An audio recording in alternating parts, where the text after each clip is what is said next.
At the age of 14, I joined the youth action movement under the Namibia Planned Parenthood Association, popularly known as NAPA.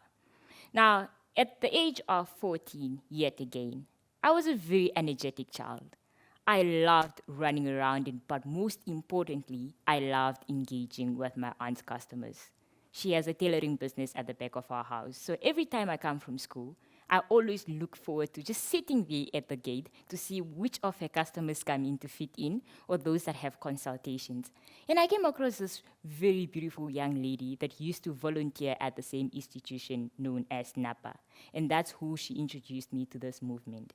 Now, at NAPA, they educate young people around sexual reproductive health and rights, but most importantly, they also have youth-friendly clinics that allow young people to access these services. So at this age, I was able to get this information, and I knew my way around the country as to where can you be able to go around to get information around sexual reproductive health and rights. Now, this was not the reality for most of the young people around my age, and it's still not the reality in Namibia. Some fell pregnant at a very young age and were not able to continue with school. Others were sexually and physically abused at home by their parents, but they didn't know where to go to seek information or to seek the services they needed. Now, you often wonder, was I privileged to have access to this information? Was it a fundamental human right that I was entitled to? Well, we'll unpack this in this conversation. Now, when I got access to this information and I saw how privileged I was, I implored it upon myself to ensure that no other young person like my classmates and those from my community will ever have to fall pregnant because they didn't have access to information or the services they need. My name is Selma Ndasilohenda Iyambo, and I'm excited to be here with you this morning. Good morning. How are we feeling? Oh, I see smiles, so we're happy to be here. Well, now, when we start off with conversations around access to sexual reproductive health and rights, we often now wonder, am I going to speak to my friends? Am I going to speak to members of the community? Or will it be with family members? I see most of us are slightly much more older. When was your first conversation around menstruation? Who was this conversation with? Do you still remember? Was it that one awkward conversation that you don't even want to reflect because it was like, must I go tell my mom I started my period? Or where do I even go to get contraception? Well, I believe that through open dialogue about sexual reproductive health and rights, we are able to, one, disregard misinformation that we have across this country. And I'll give you a scenario because I've engaged with people that are well versed into the area that have access to information and those that were unaware. Now we have Nangula, who's 21 years old. She comes from the informal part of Windhoek. But before that, she comes from the region Kavango. And she just attended her first workshop at 21 when she came to Windhoek. But Nangula has 6 other siblings who she takes care of. Both her parents are unemployed, and much less they don't care about the children because, well, I didn't have a choice. It just happened. Now, Nangula came to Windhoek and decided to be a sex worker. Well, the situation forced her because she dropped out of school. She didn't have any sort of background to rely on. And this is the reality for most of us with a country that has a very high unemployment rate. Now, with Nangula being a sex worker, she didn't know how to protect herself. And 7 months later, after she attended this workshop, she realized that she was pregnant and living with HIV. And from the community she comes from, they are of the opinion that if you use contraception, you will never have children in your life. And that paints to you what misinformation can be able to do to you. Now, let me paint you a picture of the scenery in Namibia. With a population of over 3 million, of which 70% are young people like myself, and the person I was at the age of 14. Now, in this country, we record every week, on most cases, over 5 cases of rape in Namibia. Now, since 2010, we've recorded over 170,000 cases of teenage pregnancy and over 18,000 cases of gender-based violence in Namibia. And those are just the reported cases. We have a lot of unreported cases in this country. So that shows you that there is a need for us to often have this open dialogue.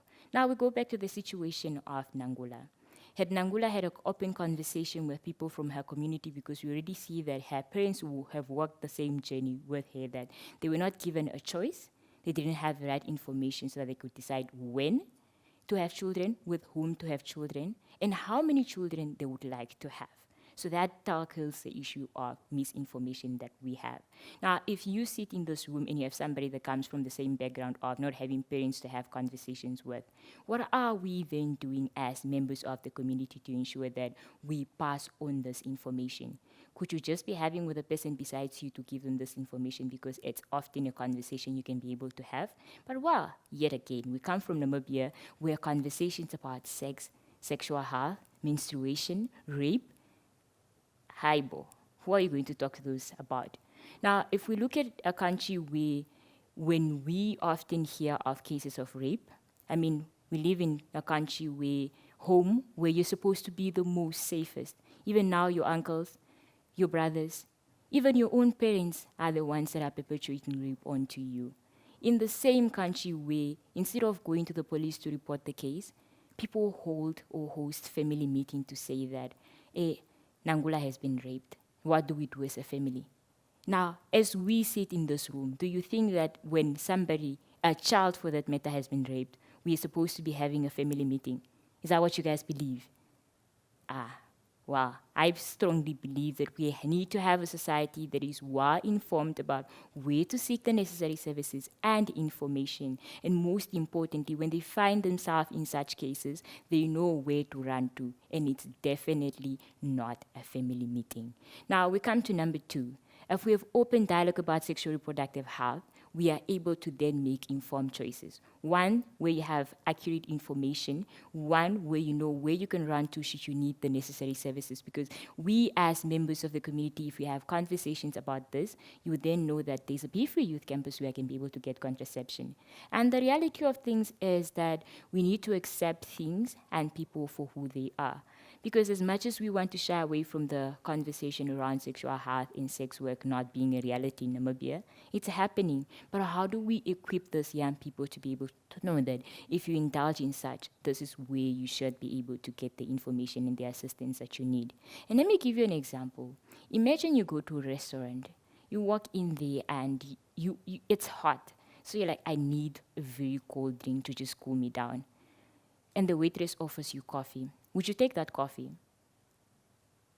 And you ask them, do you have a menu? And they're like, yes, we do, but coffee is what is right for you. How would you feel about being offered coffee in this cold heat? It's the same to sexual reproductive health and rights. It's important for us to present young people with a menu of information and places where they can be able to seek information in order for them to be able to say that, I feel like I'm indulging in sex work, I need PrEP. Or I feel like I'm about to be sexually active, I need contraception. But most importantly, information should be able to be displayed for them. Now, the third thing why open dialogue on sexual reproductive health is important is because it promotes inclusivity. Because we are all young people in all our various diversities that have various needs because we are different.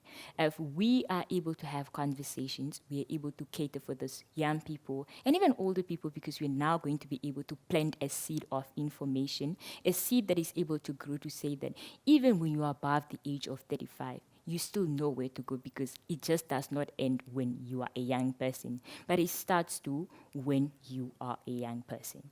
Now, the misunderstanding around having open dialogue around, no, you're promoting and telling young people how to have sex.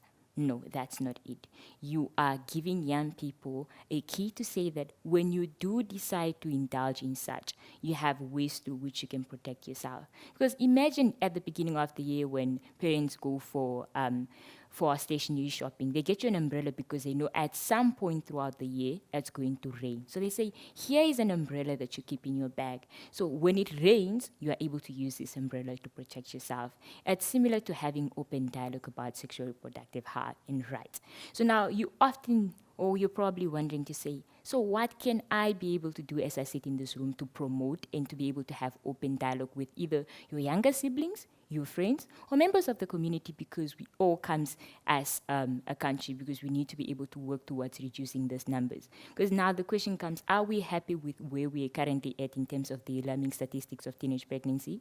Many young people not being able to complete school because they're pregnant. And once you become pregnant, we all know how the laws look in Namibia. Abortion is unfortunately not legal, so you will need to carry this pregnancy to term. So what can you then be able to ensure that other young people do not have the reality of having their future cut short and then being able to contribute to the economy of the country? One, start the dialogue. It can be with your younger sister.